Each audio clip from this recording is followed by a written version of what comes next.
And welcome to the Bahamians. Talking with Maira Liriano, and she is the manager of the Milstein Division of the U.S. History and Local History and Genealogy here at the New York Public Library at 42nd Street. Welcome, Maira. Thank you, Maira. Beryl. Nice Okay, it's here. a pleasure. You know, I first became interested in genealogy when my brother always asked me, when are you going to get together and let's talk about the family? And I said, okay, I'll do that. And out of that came, you know, that we own a lot of land in the Caribbean. And so in order to take ownership of it, we had to do a genealogy. Oh, wow. Showing our linkage to the original owner. But recently, about a few months ago, we did a Bahamas Genealogical and Heritage Conference and workshop at the Schomburg here in Harlem. And out of that conference came a lot of interest and a desire to know more. And from what I gathered is that people want to know more about themselves. And I thought that, you know, I've done a lot of research at the New York Public Library, and having, you know, talked with you on and off about genealogy, I think that, you know, you're the best person. Well, thank you, Beryl. To give us some information on this. And this is just the beginning of a series of genealogical talks that we're going to be having, because I think the interest is there.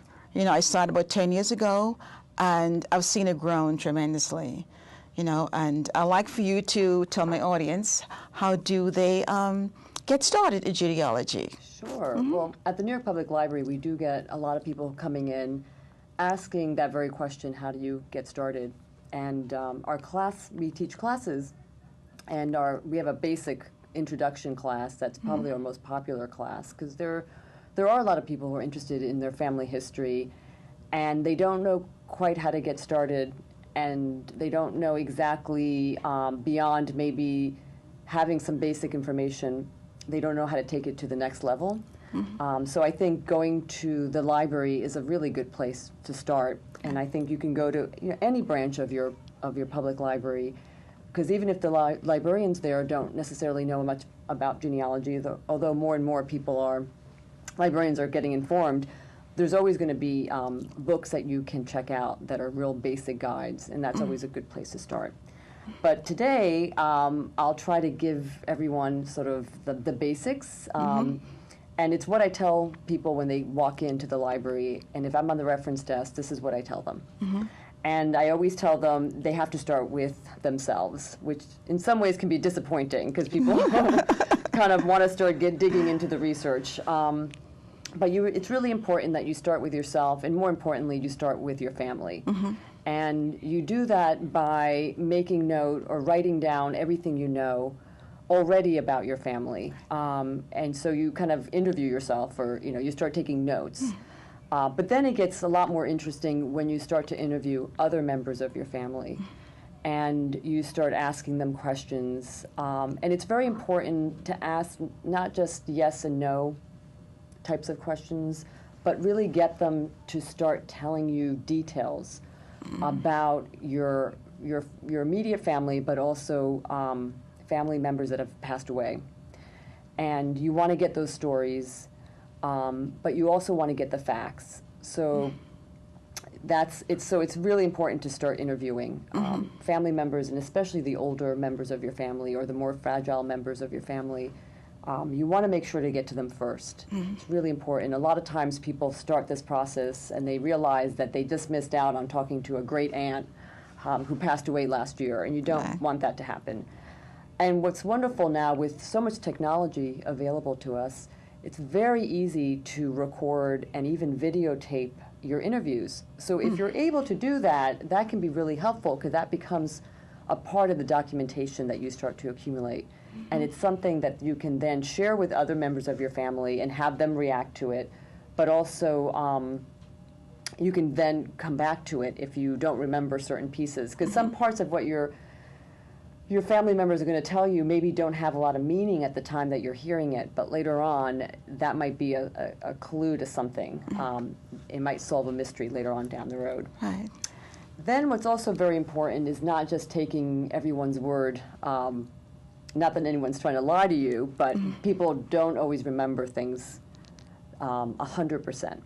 So if there are documents that your family has in their possession, whether you have it or your mom or your dad, your grandparents, you want to start looking for all those documents. And we're going to talk more about that in a minute. Okay. Lastly, I think documenting your findings is really important, and making sure that you're either writing down, things that you're hearing. There are lots of family trees and what they call pedigree charts, charts that help you track the information that you need. There's also lots of really good websites that are, or online software that you can buy. And there's a couple that are free, but the ones that you purchase are probably a little bit better and easier to use. They're not that expensive, and so if you really find that you're committing to doing this long term, then I think investing in having a software package is probably worthwhile, and they're about $25. I think the Latter-day Saints has a chart that I find very helpful, and I've Xeroxed it over and over again, and I find it very, very helpful. Family Search, which I was going to mention later on in our talk, is a really great website, familysearch.org, that has a lot of very helpful tips, and also things like charts that you can download for free. Right. Yeah. You talk about talking to elderly, the older, these are fragile members in the family. I find that they have a lot of information, but they would say, I don't want to open, or just opening up a can of worms. But I find that opening up a can of worms releases them of that burden, and you find that today it doesn't matter what happened 20, 50 years ago, even what happened 10 years ago, because that's the way things were at that time. And they couldn't change it, and we're not going to change it today, but it's good information to know all of those things that happen, whether it's good or bad. It helps to make you an even better person. And it's why oftentimes when people start interviewing their elder members of their family, they'll discover things about their family that they never knew. And it was because that information was maybe not something that the family felt comfortable. It wasn't a positive thing, maybe. It was maybe something the family may have gone through some difficult times. And people, once that difficult time has passed, people like to kind of forget about it and not relive it. So they don't talk about it. And hopefully when they're older, they're more willing to open up about that and talk about it. But some people may not.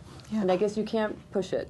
Right. Well, also you find that a lot of immigrants coming to this country way back 100 years or longer, they never talk to their family members about where they're from, their who they left behind.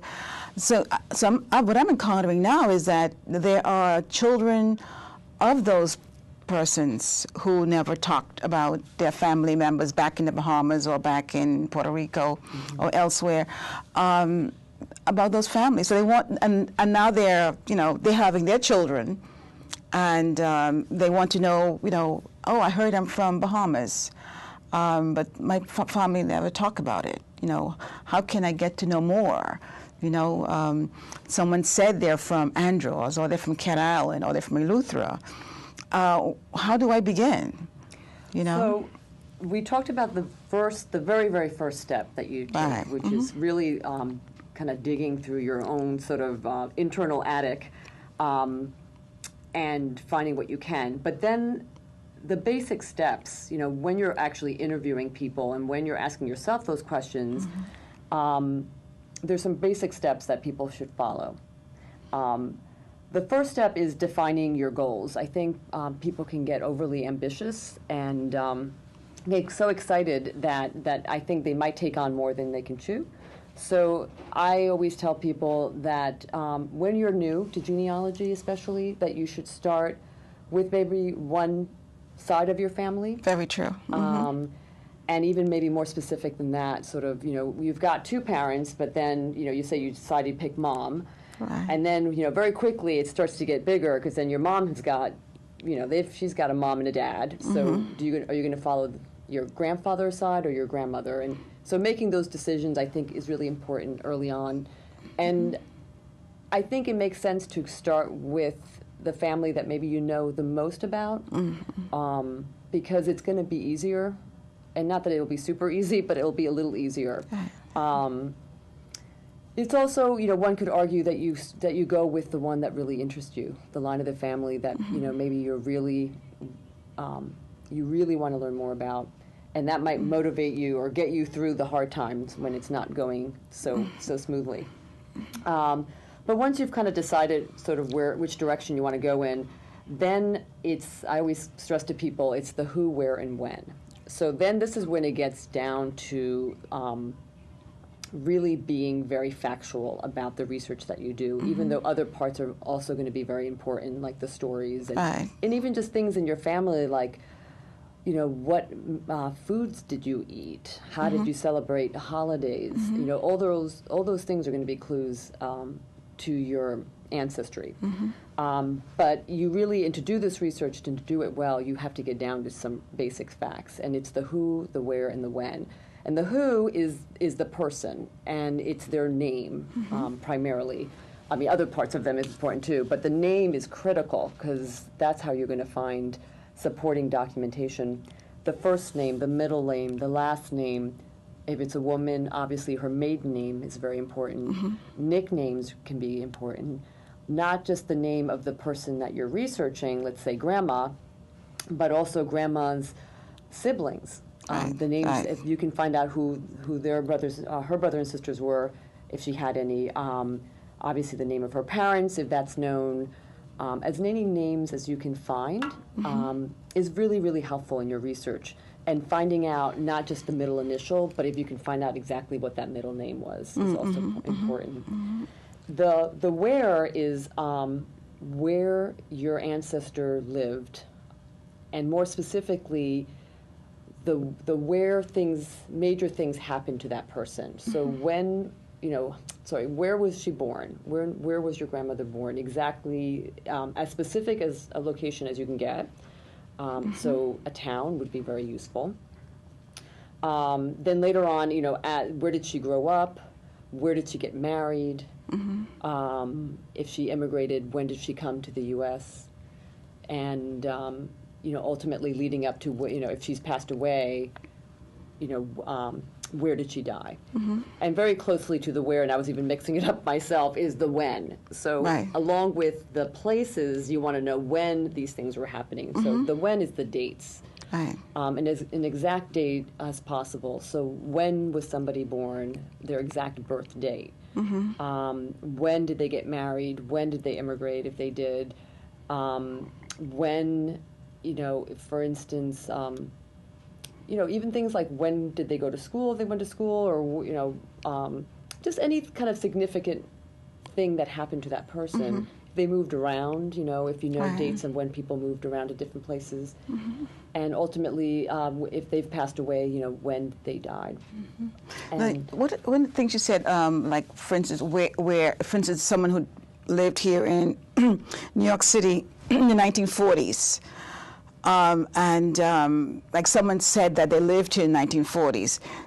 You now have a directory, a telephone directory. I don't want to, skip, but I find that I've done some research at the Latter-day Saints and actually the Jewish Center, and a lot of the Jewish Family History Center on 16th Street. The Center for Jewish History. Right, Center for Jewish History. Yeah, a lot of the visitors come in there, and they would ask, I heard someone, they told me they lived here in New York City, but we don't know actually where.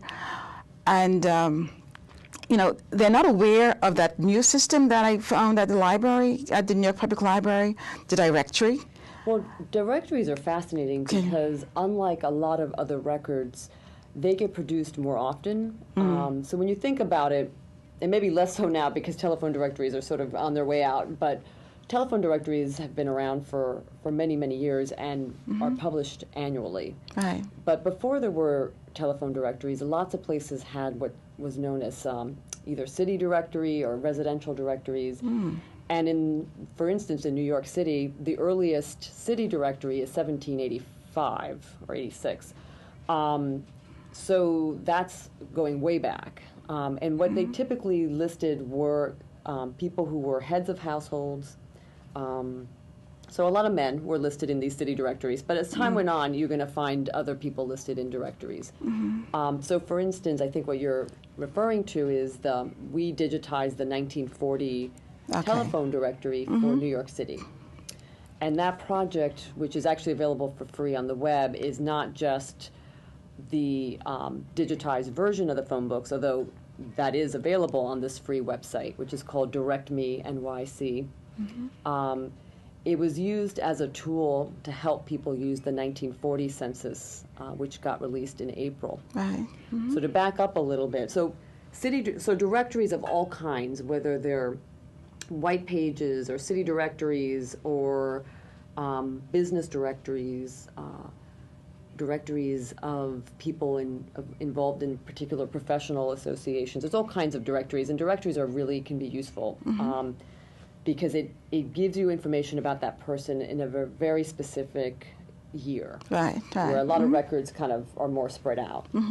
But there are lots of records that you can use, and some are easier to access, and some have more information and are better than others, but ultimately, depending on the question that you're trying to answer, there is a variety of records to use. And that's what makes genealogy really fun, because it's following the paper trail of your ancestors and whatever they happen to have left behind and survived. Right.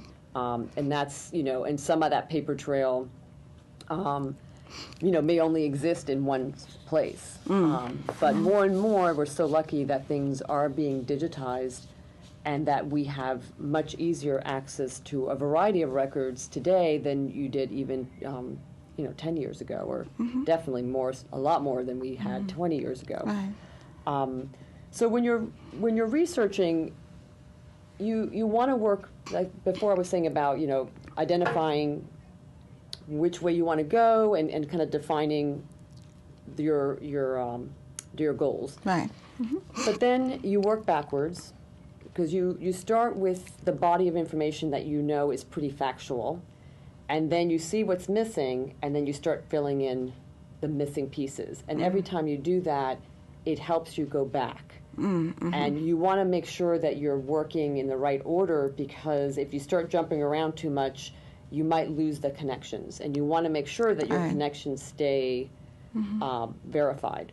Because what people, I think, when they start doing this research, they start to realize that there's a lot of people that have similar or the same exact name, born the same year, the same town as your ancestor, and they may not even be related. So sometimes they are, and sometimes they're not. So you really want to make sure you're following the right lead. And there's some records that are very good because they have a lot of information in them. So the ones that genealogists call like the bare bones of genealogy are what known as vital records. So that would be your birth certificate or your marriage certificate. Death records are also very good. But they are not always the easiest records to get a hold of. Right, yes. Because there's a lot of privacy restrictions with those, especially for the last, every place is going to have a different law about this, but, probably for the first half of the 20th century, a lot of those records may not be open. Right, yeah. 50 years, then I think death records. For death and marriages in New York. Birth, forget it. Go back to 1909. And then every state in the United States has a different law that governs access to vital records. A lot of it's not online. Right.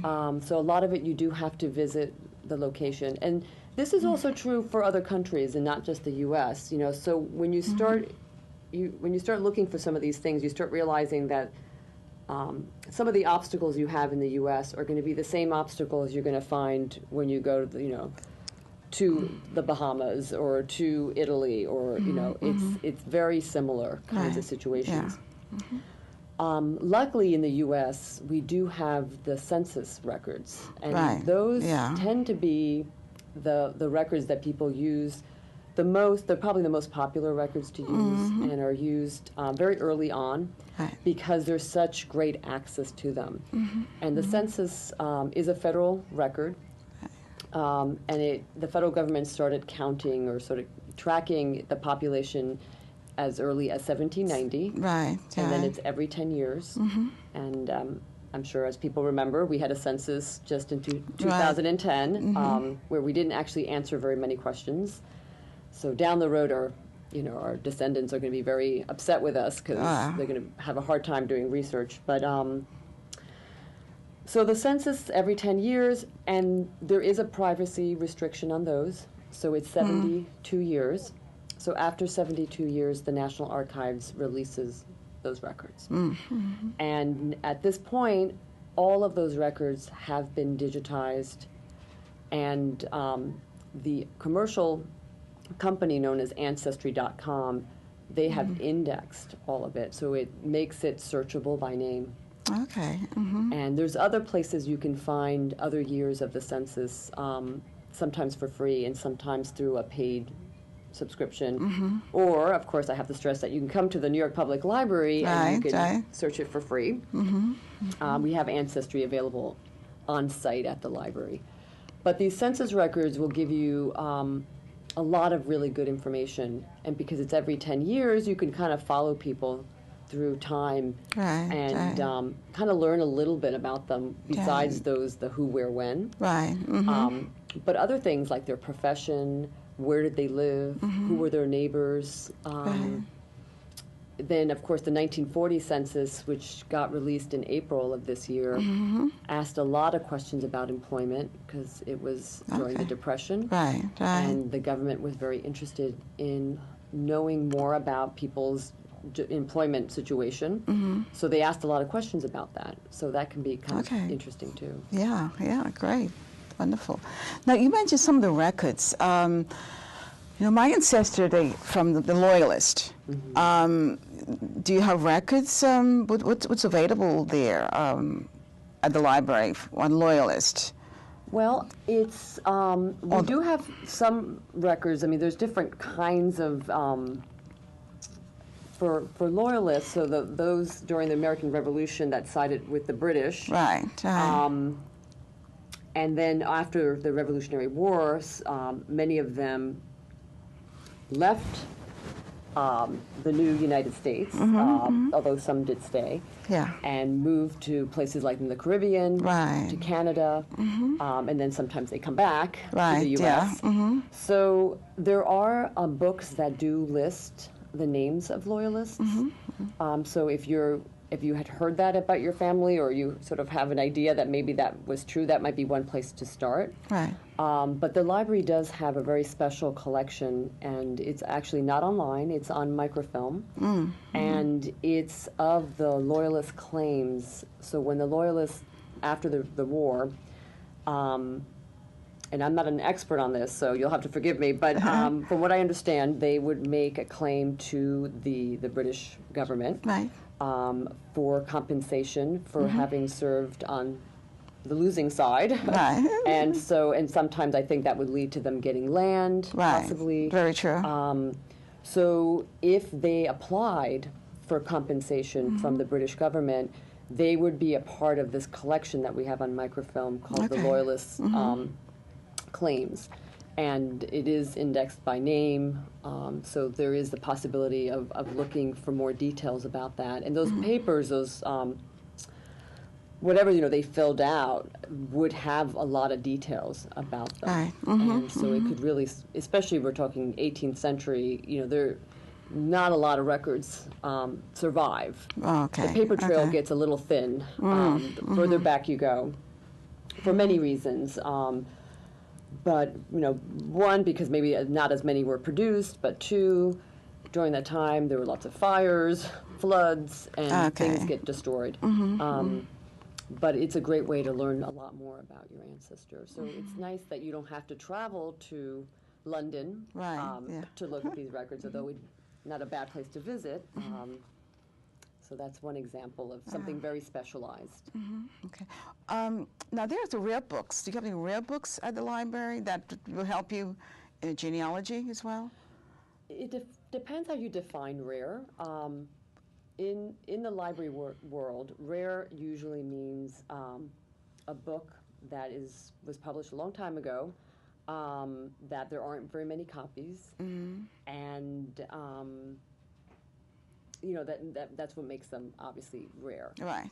But I would also lump in there, especially for genealogy, something that I think is sort of rare, even though it may not have been published that long ago, are family histories. So for, as long as people have been interested in genealogy, sometimes people get overly, very, very enthusiastic about this work, and they take their documentation to the form of a book. Okay. And which is amazing when people take all that research that they've done and package it in a way that it becomes a full-length book. And we have a really large collection of family histories, and some of our family histories are published, in the 18th century, many more later on, but 19th century, 20th century, even just today, actually, I got a gift of a family history. Okay. So people are still producing them, and oftentimes this might be the one public copy of a family history. So the family produces, the person doing the research produces the book. They might distribute it to other family members, and then they might distribute it to one or a couple of different libraries, so that possibly other people could find this. Okay. Let me just take a quick station identification. Yes, sure. I want to let the folks know that we're talking to Maira Liriano. She's the manager of the Milstein Division of U.S. History and Local History and Genealogy here at the New York Public Library on 42nd Street. And we're talking about getting started in genealogy. And I hope that, my folks who are listening, that they are enriched and that they are thinking about getting started in genealogy, and we'll be looking to do some research at the New York Public Library. I first started out at the New York Public Library, and I found the staff there very helpful. So I think that you shouldn't hesitate to come into the public library and start, finding out who I am, where did I come from, why am I Catholic, why am I not Episcopalian, why am I Baptist, and also some of the intricacies of, things that family members do, how they bury the dead, how they celebrate birthdays, and different events. So. Yeah. It's good. It's a good enriching exercise. Yes. Okay. So can we move on to next one? Yes, sure. Next, keeping in sequence. Now you talk about places to do genealogy. You said that all the libraries here in New York City have a little small division of genealogy, or not necessarily, but they have access to some really good databases, primarily being Ancestry.com, which within libraries it's known as Ancestry Library Edition. And it's the same thing as Ancestry.com, except that unlike the .com version, you can't personalize it. So if you have your own personal subscription, you can then save a lot of the research that you're doing, and you can share it. They have some really nice features. So when you really get into it, it's something that might be worthwhile investing in. But I love being able to tell people that when you're starting off, it's really good that you can come to the library and access it for free. And get all, access to all those records, all those census records, as well as, lots of other things that have been digitized, and they do add to it a lot. Right. So that's one very important database that people can access at any branch of the New York Public Library.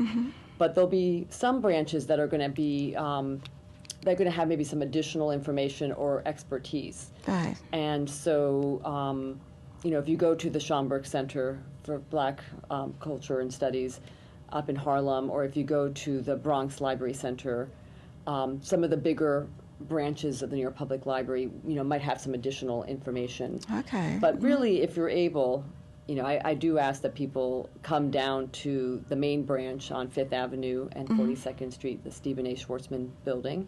It's fondly referred to as the building with the lions out front. Right.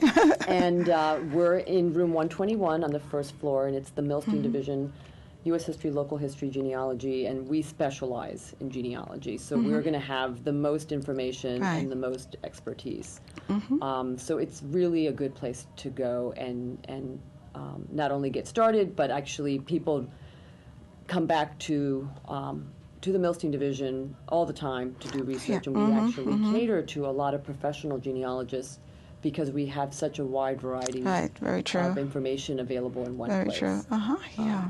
But there are other really wonderful repositories and other research centers, in New York City. We're really fortunate. And some of these places are going to have records that are not available anywhere else. And the number one location for that would be the city's archive, which is referred to as the Municipal Archive. And they're down on Chambers Street. And they hold the city's old records for many, many of their agencies. Okay. And that includes having some of the older vital records, some of those old birth records, marriage records, death records. But they also have lots of other kinds of records that can be useful, especially if you're doing New York City genealogy. Yeah. What about the classes that you offer at the library? When is your next? Well, we have we have a variety of classes and also lectures. We bring in experts to kind of talk on very specialized topics, which is really nice. So the classes are kind of ongoing. So the best thing to do is to check out the library's website, nypl.org, because there are classes happening not only in our location, but also in some of the other branches of the library. Okay. And the main lecture series that we do, we're very fortunate that we do it jointly with the New York Genealogical and Biographical Society, which is New York's sort of oldest and leading genealogical society. So when you really get into it, you join the New York Genealogical and Biographical Society because they can give you access to a lot of really specialized information. But we've joined forces with them. They donated their library to the New York Public Library in 2008. And with that, we also now collaborate on many things. And they bring in the experts. Right. And we have 3 or 4, I'm losing track now, of these leading genealogists coming in to talk to give us a talk, and it's free. The next one is coming up, is on the New York State Archive. Okay. And then we have one about social media in genealogy. So what people are doing in using Facebook and Twitter to do family history research. One that I'm looking forward to will be with Megan Schmoliak she's doing a talk on DNA. In genealogy, which is very, very much a hot topic. Yes. And then in December, we're going to have a talk on sort of other places to look for genealogy information that you don't always think of. Right. So the less obvious pieces secrets. of paper. Yeah. I think we had someone at the 1940s census, on the road to 1940 census, talking about the secrets. Yes. In the census. So there are secrets that one need to uncover when looking for their. Yeah, and actually what was interesting about that talk is that you get, and this was true for me, but you get accustomed to using certain records like the census and looking for certain kinds of information on it.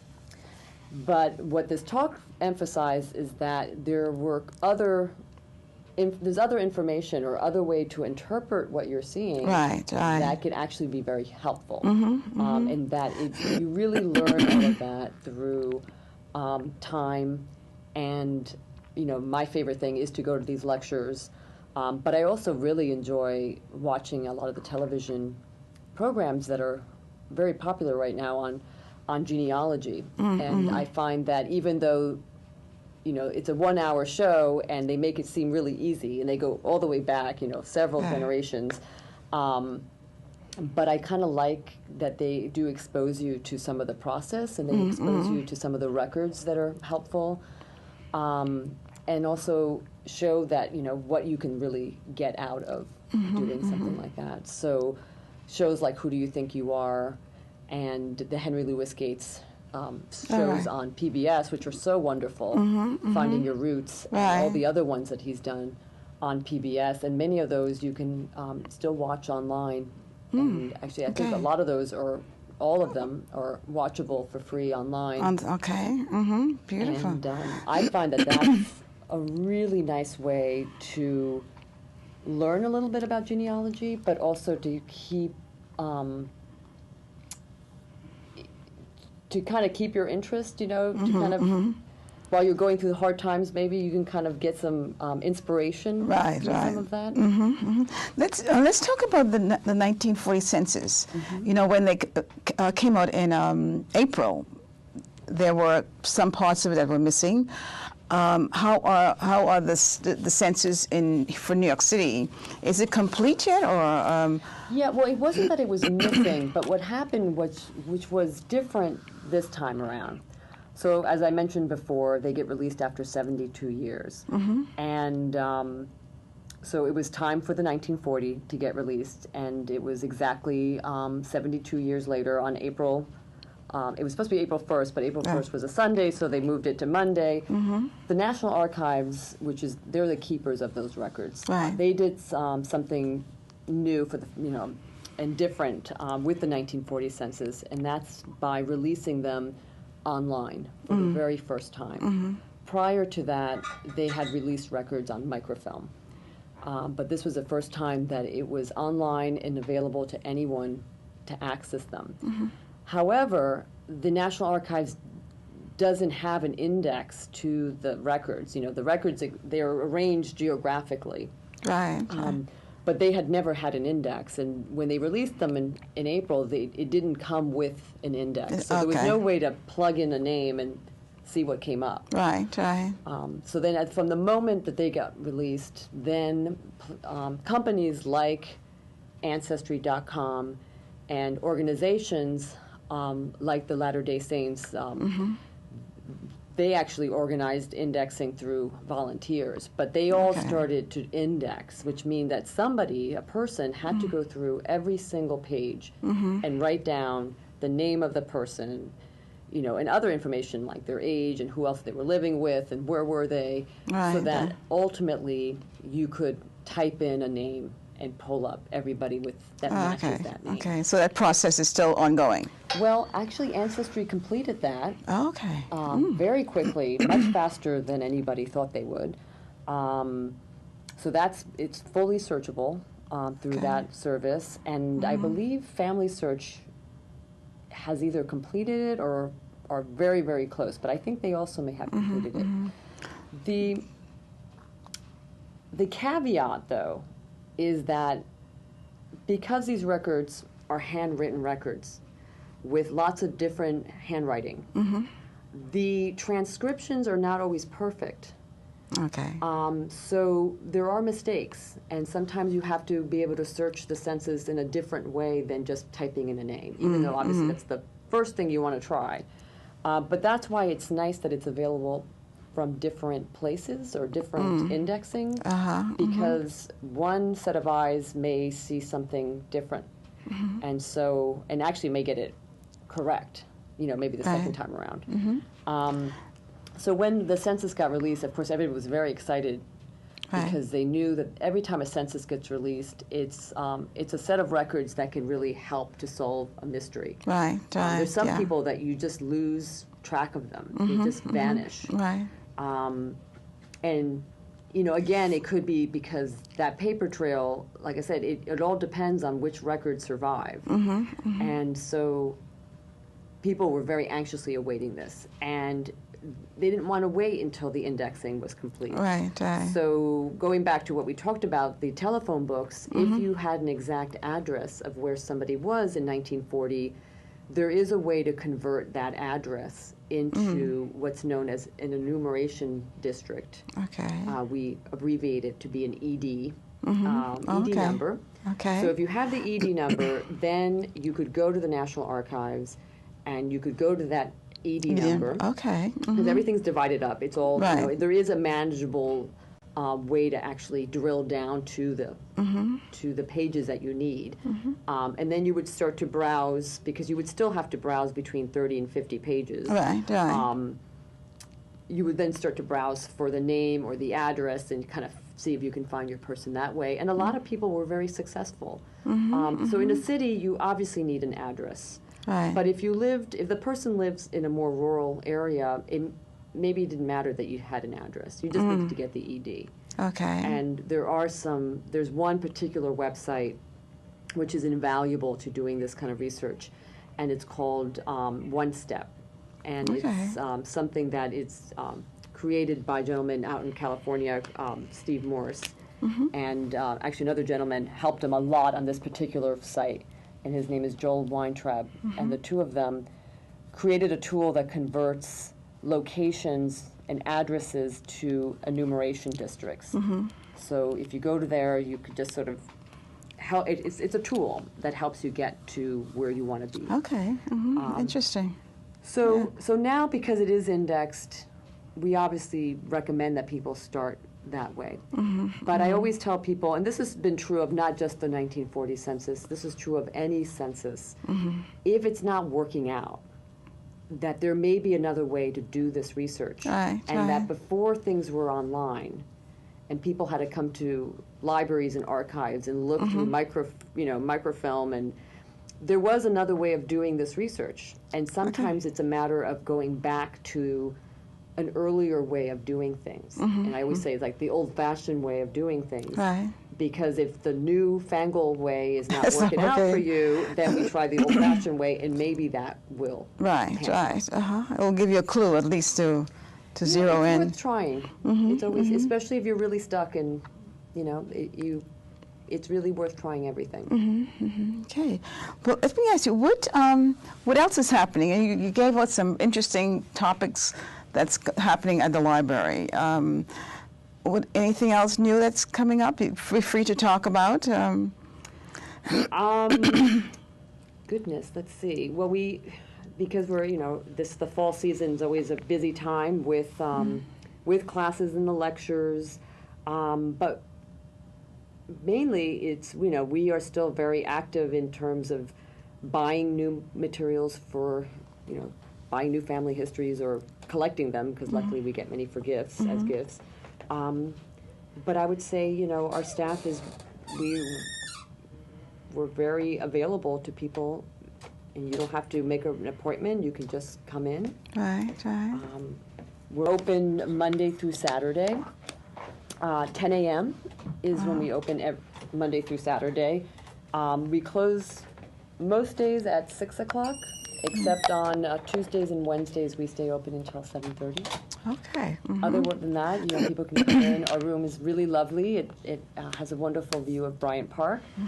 And we also have Wi-Fi, so if people want to bring their laptops, they can not only access the internet, but more importantly, they can access the library's website with all the databases, so that you can also access Ancestry and many of the other wonderful databases that we use, such as Fold3, Heritage Quest, new American Ancestors, a lot of historic newspapers, because we didn't talk about newspapers, but that is an incredible resource for genealogy. And as more and more of these historic newspapers are getting digitized and searchable, and then that's another great resource. So in the library, we have access to a lot of these things, and like I said, the online stuff is very useful, especially when you're trying to find a name. So being able to come in and do that at the library is really nice. And it's all free. all so free. why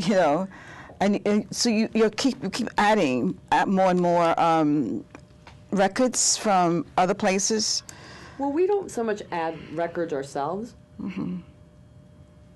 but these databases that we subscribe to, Okay. they definitely do. And then going back again to not everything is a subscription database. I mean, there are Right. Okay. a lot of really good free resources out there. And I find what the hardest part for most people is that they just don't know which websites or which databases are the best. Right. You know? Right. And right. so that's something the library, tries to help people with. We Right, create yeah. lists and things like that, and we link to the most important databases and websites.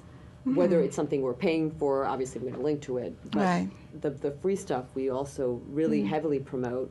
I mean, one of my favorite websites is, again, going back to the vital records and how they can be a little tricky to use. But the folks out in Long Island associated with two different genealogical groups. They're the Italian genealogical group and the German genealogical group. And they're a society based out in Long Island. And the folks in Long Island are very interested in New York City records, because if you know anything about the history of Long Island, you know that most of the people who live out there originated from New York City. So right. they're, basically their ancestors were New Yorkers or New York City folk, and then at some point they moved to the suburbs and they move out to Long Island. Right. So they, through the help of volunteers, they transcribed the index to birth, deaths, and marriage records, and they created a website that's completely free. And it's a website I use every day with people in the library because it's such an important resource, and it really helps people find the exact date of their, when their ancestors were born or married or died, Right. and then ultimately will lead them to where they can go to get the record themselves. Okay. And Family Search, like we mentioned, FamilySearch.org is another really important resource, not only for the how-to information that's there, but they in themselves have, a huge database. And what I love about Family Search is that it's very international Okay. in scope. So they, their library in Salt Lake City is the biggest collection of genealogical records in the world. Right. And it right. is an international collection, and they have gone to many places around the planet and have asked and have gotten permission to microfilm records. So for decades, they've been microfilming Right, church okay. records and government records and, any place that they can get access. Wow. And then yeah. they store it at the library, and they do make it available for free in other ways. But now they're really succeeding in doing that by digitizing these records. And then through the help of volunteers, they're indexing those records. Okay.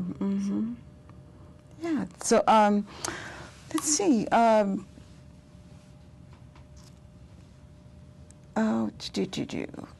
Good records. Now, one thing that I don't know is that do you have online records of I would say online records, passenger list. Yes. Do you have? Well, so passenger lists or manifests is in the U.S. specifically. It's the listing of the people who arrived into the various ports Right. where they were being taken in. Right. And the most famous of these is, of course, Ellis Island. Right. But of course, people came to this country and traveled and entered in many other ports throughout the United States. So, people entered through Boston and Philadelphia and Baltimore and New Orleans and Los Angeles, and the list goes on of different ways that people entered.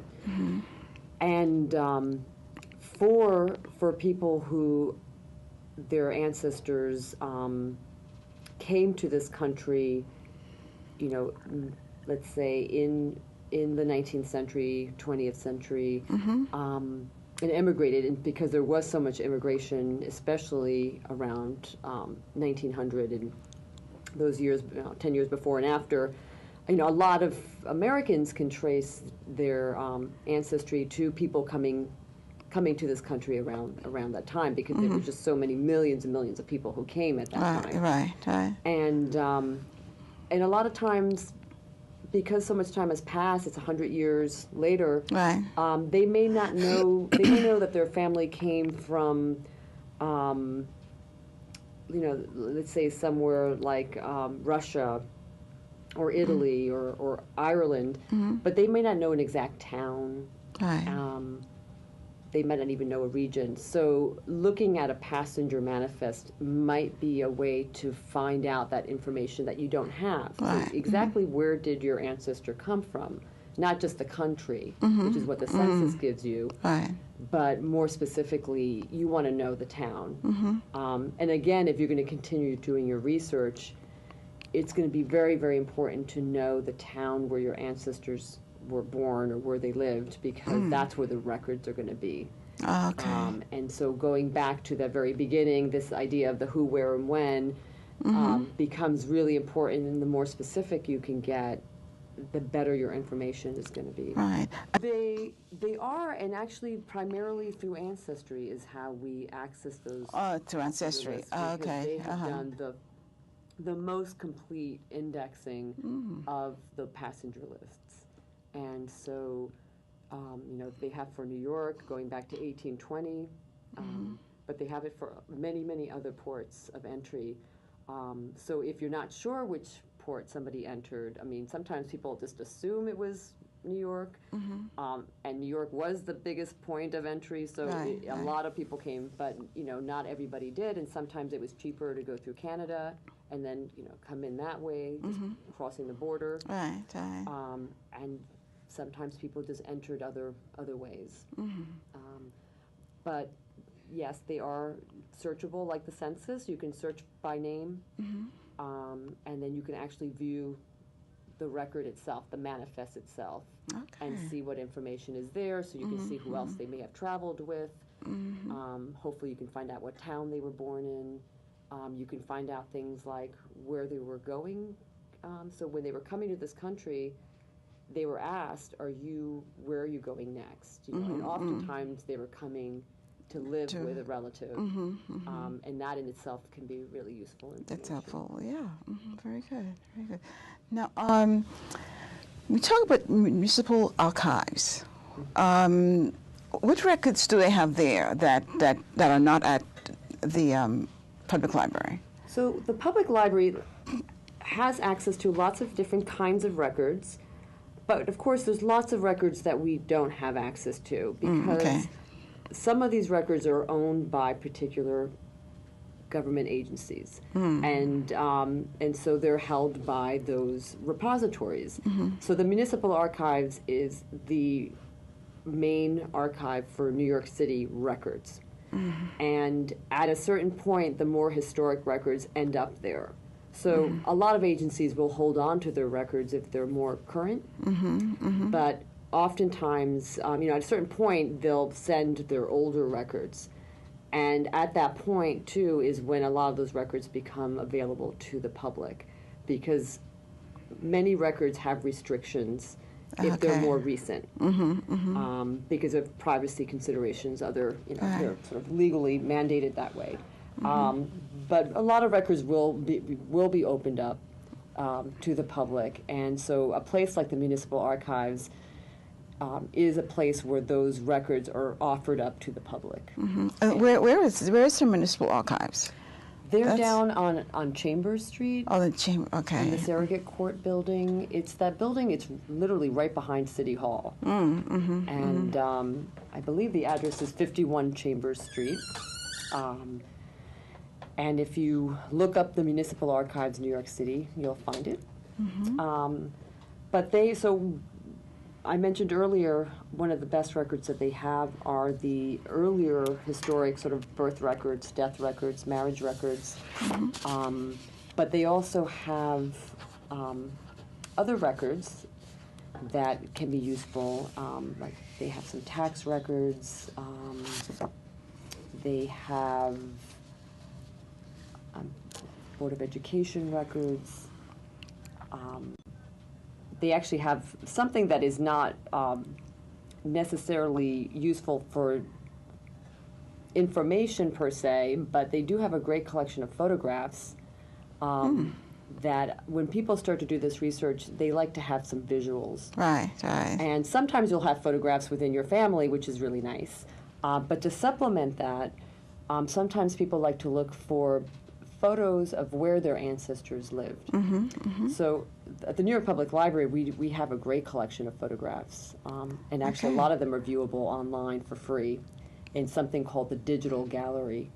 The Municipal Archives has also started to digitize some of their photos, but one of their most popular collections is not yet digitized. And it's called the 1940 tax photos. And in 1940, around that time, they embarked on a project to photograph every single building in New York City. And so, obviously, if you're looking for a building that your ancestor lived in New York, you're going to be pretty guaranteed that you're going to find that picture from 1940. That's very important when you're putting together a family tree to show those kind of places where they have lived or the neighborhood back then. It's very interesting. And if you're creating a website, or if you're going to create a book, or anything that you want to then share with your family, it's really nice to have those visuals and to kind of show the building, the neighborhood where your ancestors lived. I think having that is makes it more compelling. Right. Very true, very true. Well, I think we have come to the end of our session. Maira, it's been a pleasure. Thank you very much for coming in. Thanks for having me.